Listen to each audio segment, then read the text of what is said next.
The first time I saw her, she was standing at the edge of the observation deck, staring at the swirling chaos of the nebula outside the viewport. The crew called her Dr. Alara Voss, the youngest astrophysicist ever recruited by the United Earth Expeditionary Fleet, but she didn't need titles to make an impression. There was something about the way she carried herself, measured, deliberate, unafraid, that drew attention even in a vessel packed with highly trained specialists. I introduced myself, but she barely glanced at me, her attention fixed on the streaking gas clouds beyond the reinforced glass. She didn't smile, didn't speak. At first, I chalked it up to social awkwardness, or perhaps the weight of her new assignment, studying the gravity fluctuations near the Delos Rift, a region of space notorious for swallowing ships whole.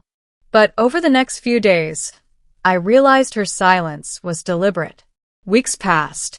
The crew whispered about her behind closed doors.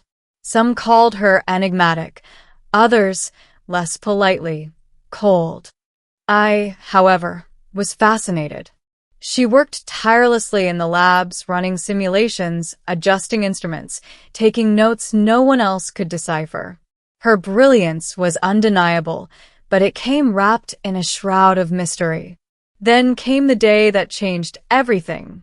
It started with a tremor, a subtle vibration that ran through the ship like a warning pulse. Our sensors immediately picked up an anomaly in the Delos Rift. A gravity well was forming, one unlike anything we had ever seen. Ships that entered the rift were being dragged in faster than any known force should allow. Even our AI predictive models failed to calculate its parameters. Alara was the first to respond. Without a word, she activated her personal console, diving into calculations that would have taken the rest of us weeks. I watched her fingers fly across the holographic interface, bending data streams into patterns I couldn't comprehend. The room filled with a quiet intensity. Even the hum of the engines seemed to hold its breath. 2 hours later, she spoke for the first time. Her voice was soft but clear, carrying across the lab. "It's not natural," she said. "This anomaly is sentient." The room froze. The captain, a seasoned officer who had seen countless unknowns in the outer colonies, blinked in disbelief. "Sentient," he echoed.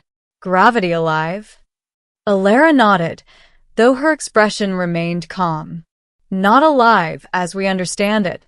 It communicates through gravitational waves. And it's been trying to reach us."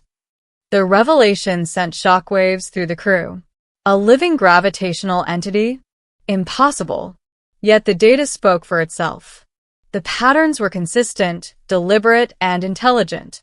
We were faced with a choice. The rift's growth was accelerating. Entering it could destroy the ship, but avoiding it would mean abandoning critical research and perhaps missing contact with a being far beyond our understanding. Alara's silence returned, and the crew looked to me for guidance. But I didn't have the answers. I only had trust in her intuition. Over the next week, she became an obsession. The anomaly spoke in pulses that only her instruments could decode. Each signal she received seemed to stir something in her, something profound.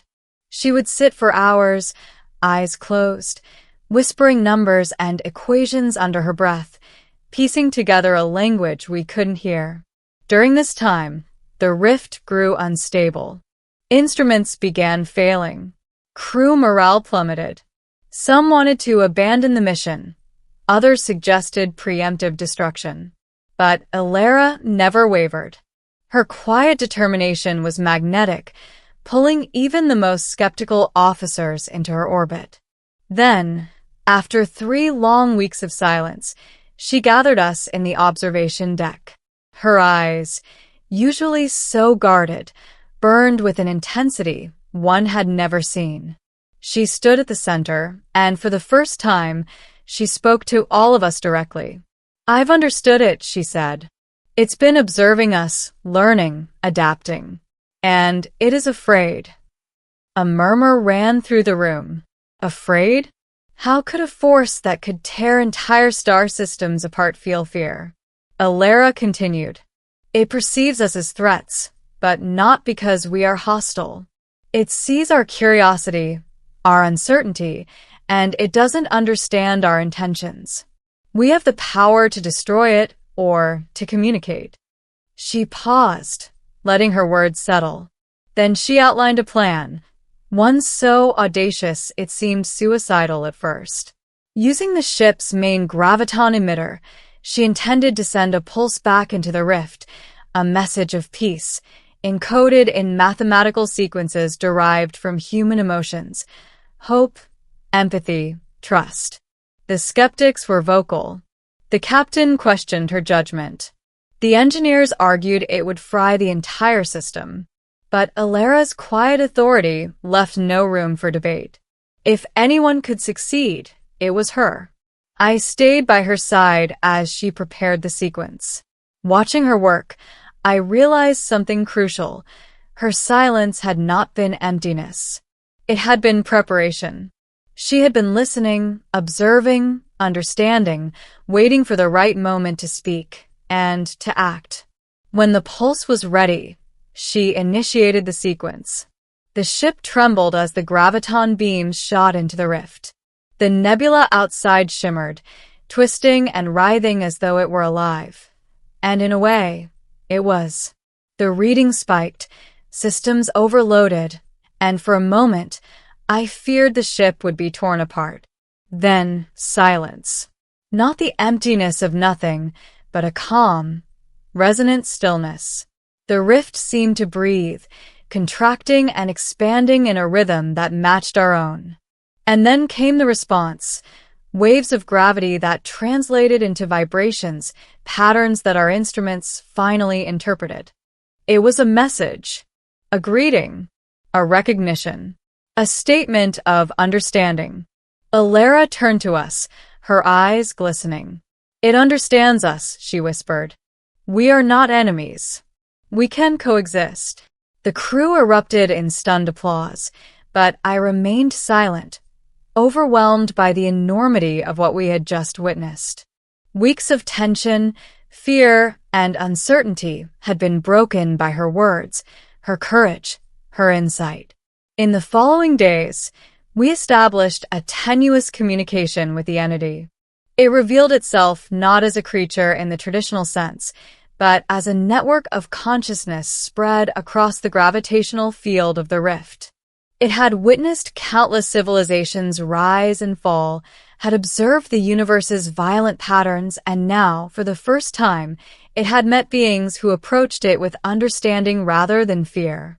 Alara became the ambassador.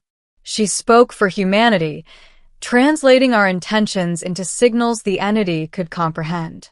Under her guidance, we navigated the rift without incident, gathering data and learning from a mind older than our solar system.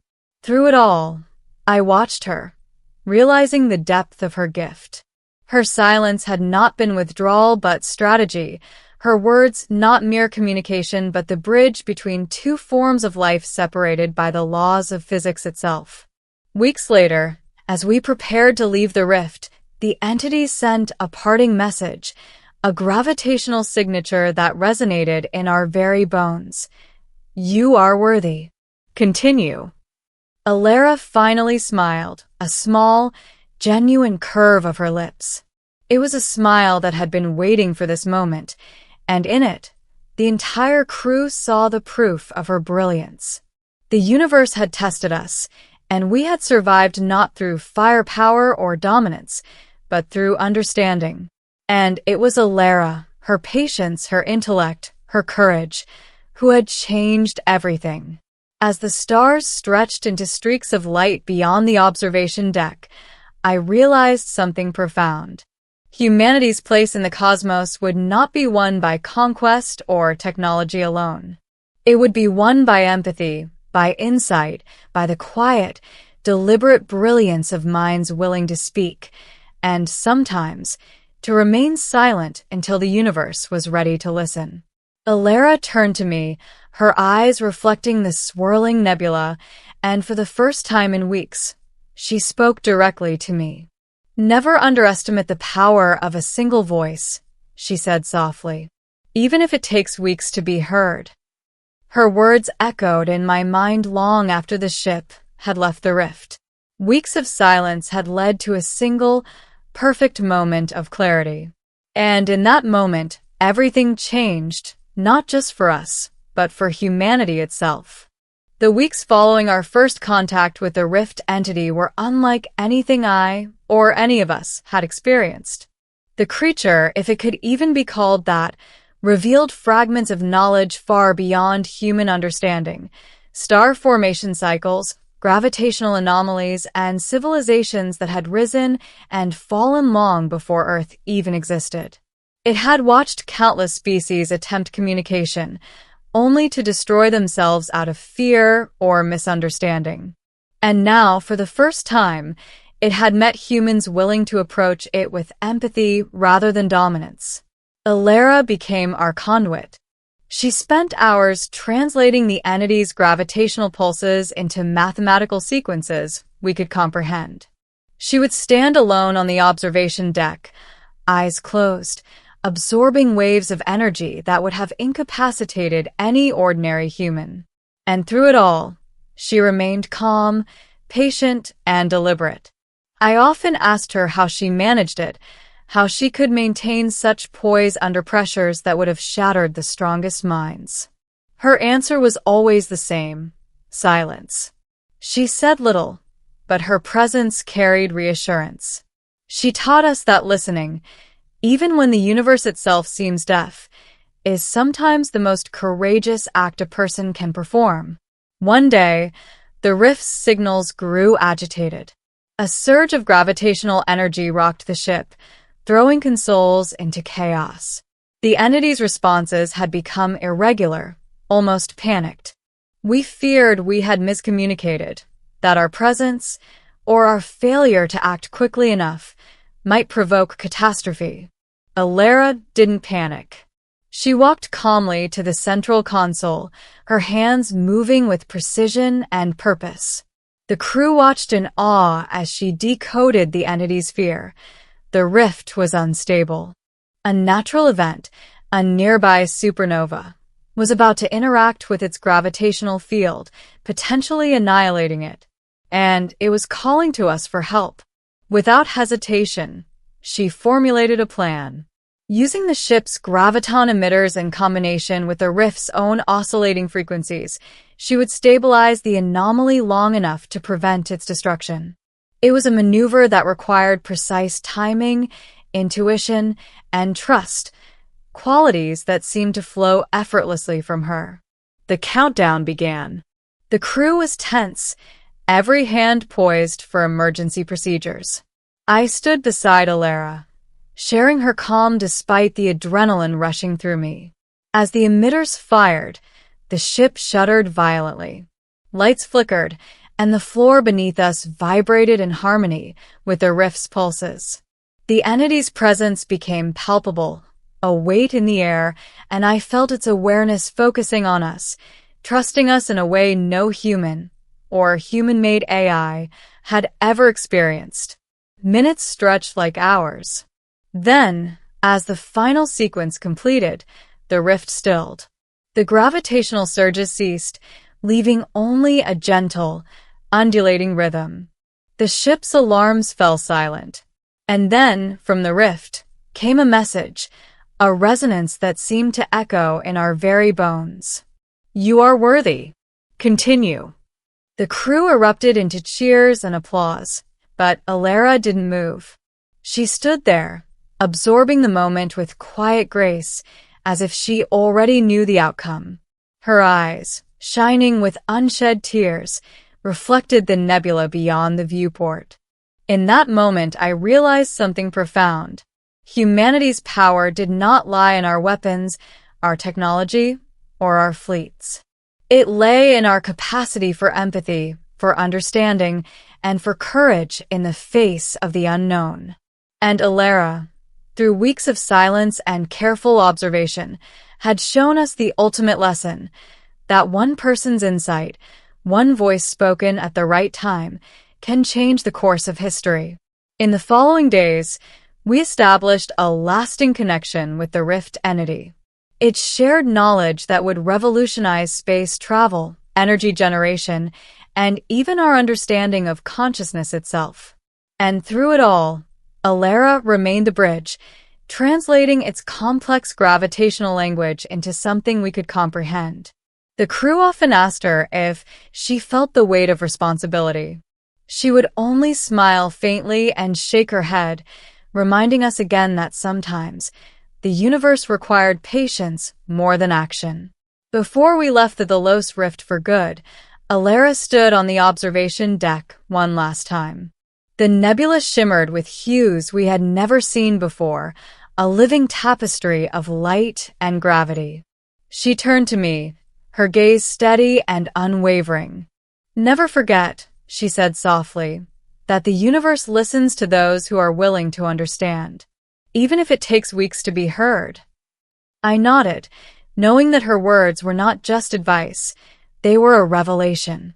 Weeks of silence had led to a single, perfect moment of action. Weeks of observation had culminated in a choice that would alter humanity's place in the cosmos. As the stars stretched into streaks of light beyond the ship's hull, I realized that the true measure of humanity's worth was not strength or cunning, but the courage to reach out, to listen, and to respond with wisdom. And in that moment, I knew that Alara's words, and the quiet heroism they represented, had changed everything forever. For humanity, the galaxy was no longer a vast, indifferent void. It was alive with possibility, waiting for those brave enough to speak and patient enough to listen. And Alara, she had done both, with a silence that spoke louder than words and a single declaration that reshaped the future.